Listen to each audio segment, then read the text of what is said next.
ऐसा कहा जाता है कि तैमुजिन शायद अपने कबीले का सरदार बने रहकर भी खुश रह सकता था, लेकिन मंगोलियाई कबीलों के लगातार आपस में लड़ते रहने की आदत के कारण यह मुमकिन नहीं हो सका।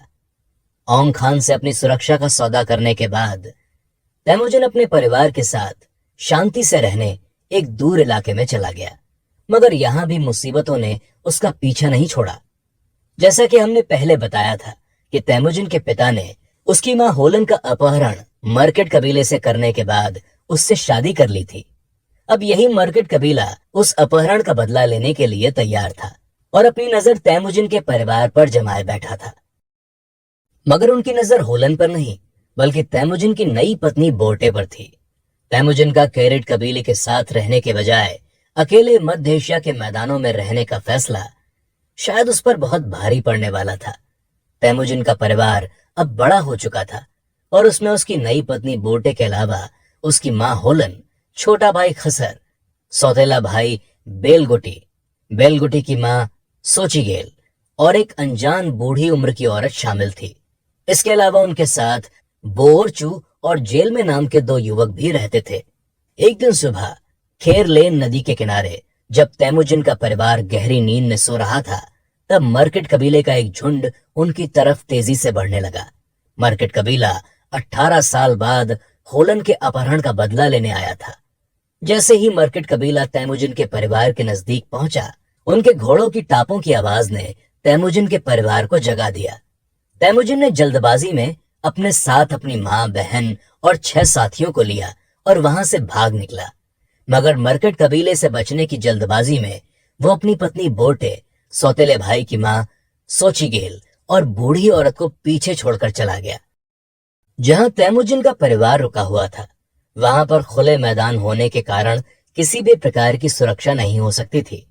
तैमुजिन उत्तर की ओर भागते हुए पहाड़ों में जाकर छिप गया। दूसरी तरफ तैमुजिन के जाने के बाद मर्केट कबीले ने उसकी पत्नी बोर्टे समेत 3 औरतों को अपने कब्जे में ले लिया और उनका अपहरण करके अपने साथ ले गए। मर्केट कबीले से बचकर तैमुजिन जब उत्तर की पहाड़ों पर पहुंचा, तो उसने सबसे पहले उन पहाड़ों का अपनी जान बचाने के लिए शुक्रिया अदा किया।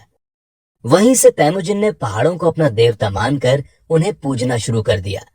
लगातार 3 दिन तक अपनी जान बचाने के लिए पहाड़ों, सूरज और धरती की पूजा करने के बाद तैमुजिन को अब एक बेहद अहम फैसला लेना था, जिससे उसकी जिंदगी की दिशा तय होने वाली थी।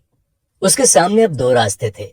या तो वो वापस मैदानों में जाकर दोबारा से अपनी पुरानी शांतिपूर्ण जिंदगी जीने की कोशिश करे, मगर ऐसा करने से उस पर मर्केट या स्पेन के कबीले के हमला करने का खतरा फिर भी बना रहता। वहीं उसके पास दूसरा रास्ता यह था कि वो मर्केट कबीले से लड़ाई करके अपनी पत्नी बोर्टे को वापस ले आए। तैमुजिन ने दूसरा रास्ता चुना और मर्केट कबीले से लड़ने का फैसला किया। अपनी पत्नी बोर्टे को दोबारा हासिल करने की कोशिश की। तैमुजिन को जिंदगी एक नई दिशा पर ले जाने वाली थी। पहाड़ों से निकलकर तैमुजिन सबसे पहले औंग खान के पास पहुंचा और उससे अपनी पत्नी को दोबारा हासिल करने के लिए मदद की गुजारिश की। जब तैमुजिन औंग खान के पास अपनी पत्नी को दोबारा हासिल करने के लिए मदद मांगने पहुंचा, तो औंग खान उसकी मदद करने के लिए तुरंत राजी हो गए।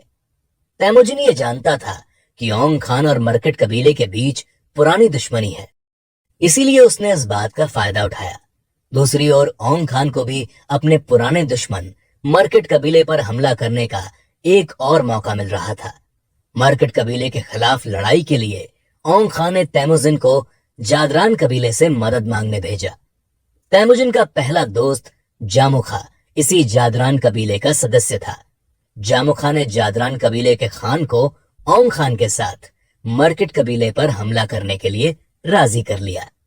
इस तरह पहली बार जामुखा और तैमुजिन एक साथ जंग के मैदान में उतरने वाले थे। पहाड़ों और नदियों को पार करने के बाद अपने दोस्त जामुखा और औंग खान की सेनाओं के साथ तैमुजिन ने मर्केट कबीले पर छिपकर हमला कर दिया। मर्केट कबीले के लोग इस हमले से सहम गए और ज्यादातर लोग वहां से भाग निकले। मर्केट कबीले के लोगों के भागने के बाद कई हमलावर कबीले के सामान की लूटपाट में लग गए, लेकिन तैमुजिन की नजरें सिर्फ अपनी पत्नी बोर्टे को ढूंढ रही थी। तैमुजिन ने मर्केट कबीले के हर टेंट में जाकर देखा, लेकिन उसे बोर्टे कहीं भी दिखाई नहीं दी। दरअसल अपहरण के बाद बोटे की शादी मरकट कबीले के एक बड़े अधिकारी से कर दी गई थी। वो अधिकारी बोटे को एक बैलगाड़ी में लेकर वहां से भाग निकला था। अपने घोड़े पर सवार तैमुजिन जब बोटे का नाम चिल्लाते हुए जंगलों में उसे ढूंढ रहा था, तब बोटे ने उसकी आवाज पहचान ली और बैलगाड़ी से कूद गई। मरकट कबीले के लोग पहले से ही अपनी जान बचाने में लगे हुए थे, इसीलिए किसी ने भी बोटे को पकड़ने की कोशिश नहीं की। बोटे भागते हुए जंगल में उस जगह पहुंच गई जहां से तैमुजिन के चिल्लाने की आवाज आ रही थी।